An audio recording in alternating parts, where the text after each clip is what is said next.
சீரியல்களின் full எபிசோடுகளை Sun டிவியில் ஒளிபரப்பான உடனே எக்ஸ்க்ளூசிவாக சன் நெக்ஸ்டில் மட்டும் ஃப்ரீயா பாருங்கள். என்ன கொள்வியா? அது சரி, எல்லாம் என் தலை எழுத்து. சரி, காஃபி அது குடிப்போம்.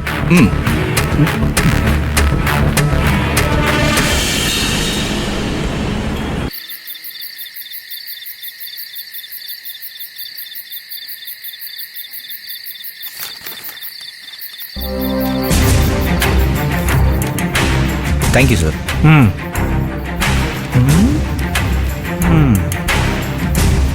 வழக்கமா ஆனந்திக்கு பார்சல் தானே வரும், இந்த தடவை லெட்டர் வந்திருக்கு. தனபால். மேடம். ஆமா, இந்த நேரத்துல யாருக்கு லெட்டர் வந்திருக்கு? ஆனந்திக்கு மேடம். ஆனந்திக்கா?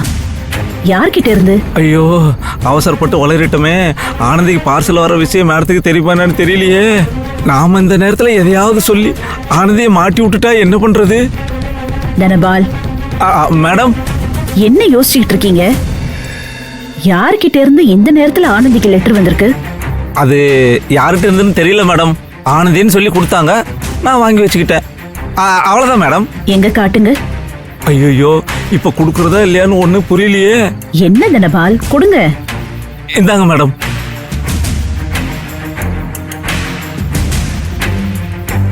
என்ன ஃப்ரம் அட்ரஸே இல்ல?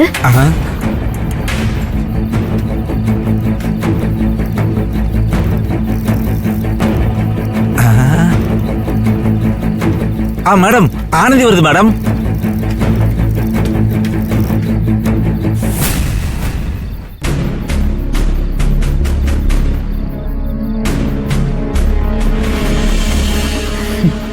மேடம். ஆனந்தி, ஏன் இவ்வளவு லேட்டு? அது அன்புக்கு. ஆனந்தி, உனக்கு ஒரு லெட்டர் வந்துச்சு, மேடம் கிட்ட கொடுத்துருக்கேன், வாங்கிக்கா.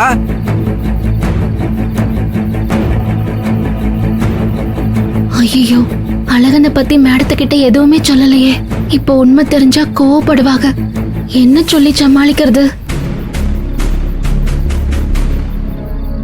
என்ன ஆனந்தி, உனக்கு ஏதோ லெட்டர் வந்திருக்கு, ஆனா யார் அனுப்புனான்னு எதுவுமே எழுதல.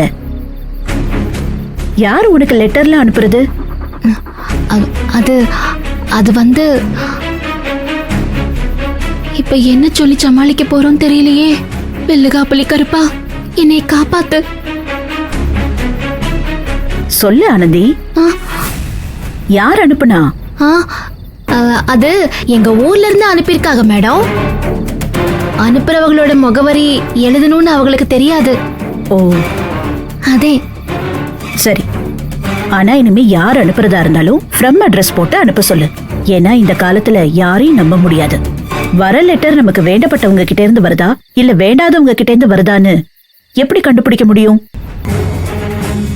உறுதியான சாட்சி இல்லாம எதையும் நம்ப கூடாது. அதனாலதான் சொல்றேன், இனிமே ஃப்ரம் அட்ரஸ் போட்டு லெட்டர் அனுப்ப சொல்லு. சரிங்க மேடம். சரி, நீ பார்க்க ரொம்ப டயர்டா இருக்க, போய் குளிச்சுட்டு ஃப்ரெஷ் ஆயிட்டு சீக்கிரம் சாப்பிடு. சரிங்க மேடம். இந்தா.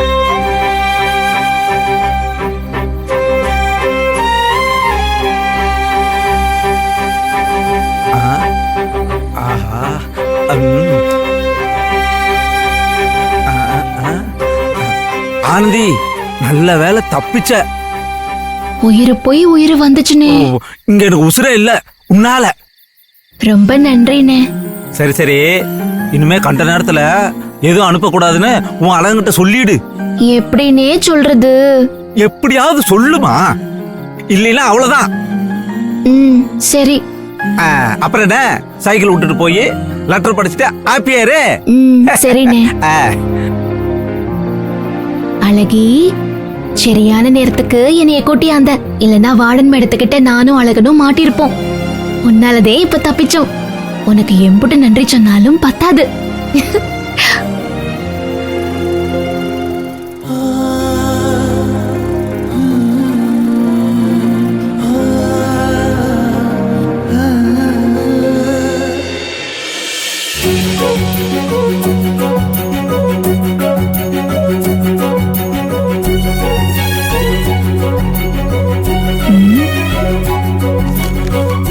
என்னது இது? முத தடவை வெறும் லெட்டர் மட்டும் அனுப்பியிருக்கிறான். எப்பவும் ஏதாச்சும் பரிசு அனுப்புவானே, என்னன்னு படிப்போம்.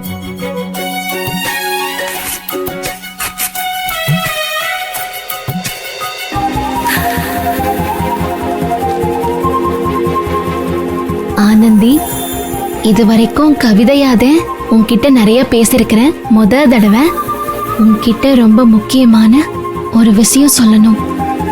அதனாலதே சாதாரணமா லெட்டர் எழுதினேன்.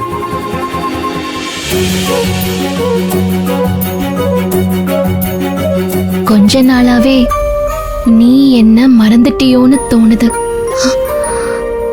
நானா அழகா உன்னை மறந்த? அதுக்கு காரணம் என்னன்னு கேட்கலாம். ஆமா, நீதான். நானான்னு நீ என்ன கேட்கலாம். உன் வாழ்க்கையில நான் சுத்தமா இல்லவே இல்லைன்னு எனக்கு தெரியும். உனக்கு தெரியுமா?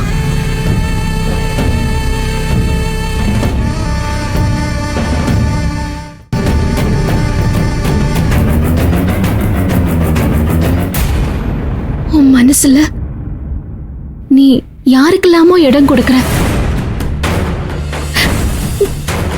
நான் உன்னை என் மனசுல எங்கேயோ உயரத்துல வச்சிருக்கிறேன். கிராமத்து பொண்ணு, எல்லாத்தையும் விட உறவுக்கு முக்கியத்துவம் கொடுப்ப, ரொம்ப உண்மையா இருப்பேன்னு நினைச்சேன். ஆனா நீயோ நகரத்து பொண்ணுங்க மாதிரி உன் மனசுல என்ன தவிர